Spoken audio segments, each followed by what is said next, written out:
Hey guys, I'm going to show you how to remove the throttle body on this specific model. New generations procedures are pretty much the same. The previous generation had a cable tied throttle body, so you had a cable going from the accelerator cable to the throttle body, so you'd have to unhook that first. Now, because we are removing the throttle body, you should disconnect the battery. Always disconnect the negative terminal first, and then when reconnecting it, this should go on last. While you do not need to remove the battery, I am going to. It just makes it so much easier.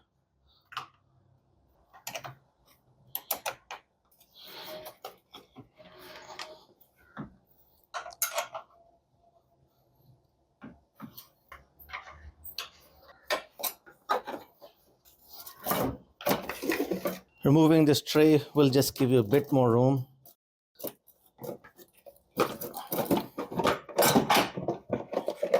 Disconnect the MAF sensor plug and then remove these two clips. You have to push the tabs in.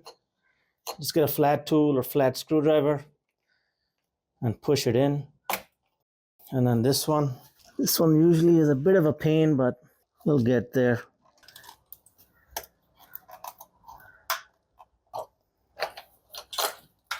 Going to loosen this clamp that holds the air housing assembly to the throttle body.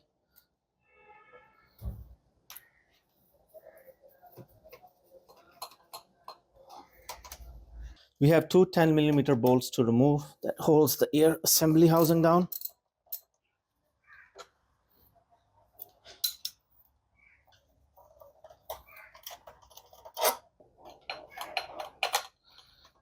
Slide the air box out a little bit. Then we want to loosen this clamp and take this pipe out. This is coming from the engine. Extra gases come through here and go into the throttle body for reburning.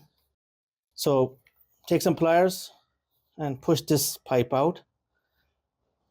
You have to slide out the air assembly a bit more to get some more room. That's why I like removing the battery. It just gives me a bit more space. Yep, that's out. Now we can slide this out.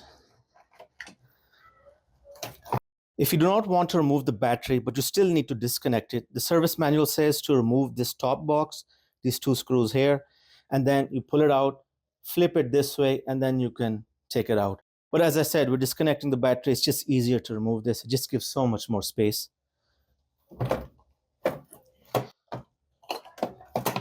A few things to disconnect. This is the electrical connector. The tabs on this side, push it in. If it's stuck, just take a flat tool, screwdriver, and push it out while pushing the tab in. Just take your time. Yeah, got it. Just remove this purge valve connector, the push tabs on the left side here. Then we remove this hose. Just pull it out. Or if there's a clamp, you can loosen that first. And there's a small clip over here on that hose. Push the tab in and push it down. So this is loose. Next, I'm going to remove this hose. This is a coolant line. Keep a cloth underneath. Some coolant will spill. Just twist it a bit. Don't yank it out straight out. You could damage it, so I'm just twisting it a little bit and then pulling down. This can be stuck. If it's really stuck, get a cloth, put it around, take some pliers and just twist it back and forth. Oh, there we go. Some coolant dripping. Next, this hose over here towards the end. That's about it. So one connector, one coolant line, and this hose over here, this is coming from this hose, which is basically coming from a canister that captures fuel vapor. So the fuel vapor will come here through the throttle body for burning. Remove four 12mm bolts here, two on top, two on the bottom.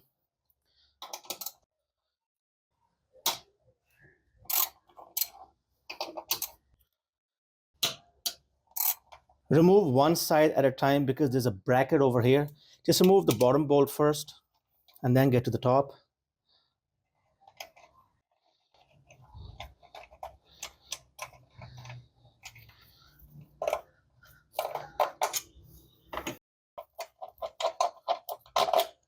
and then just take the bracket out.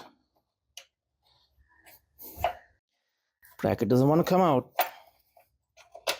Here, that's the bracket, and you have one on the same side. So open the bottom one first, then the top.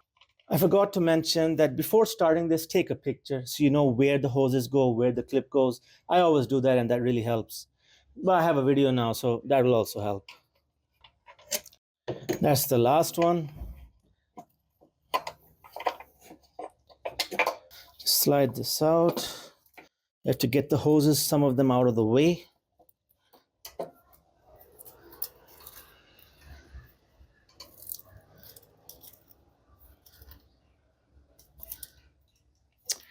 This clipped back in. To remove this. Okay, one more line I forgot to remove. This is also a coolant line. So I mean, I guess it's pretty obvious. One line going in for coolant, there must be a return line also. I've done this many times, but again, sometimes you just forget things. Just gonna bolt one of this back in just so that I can get that out.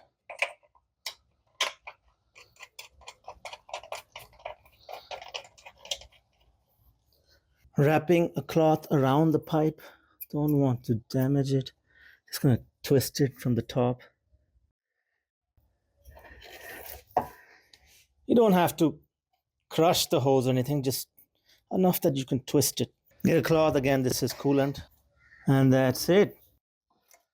And be careful, there's still coolant inside here, so just keep it straight.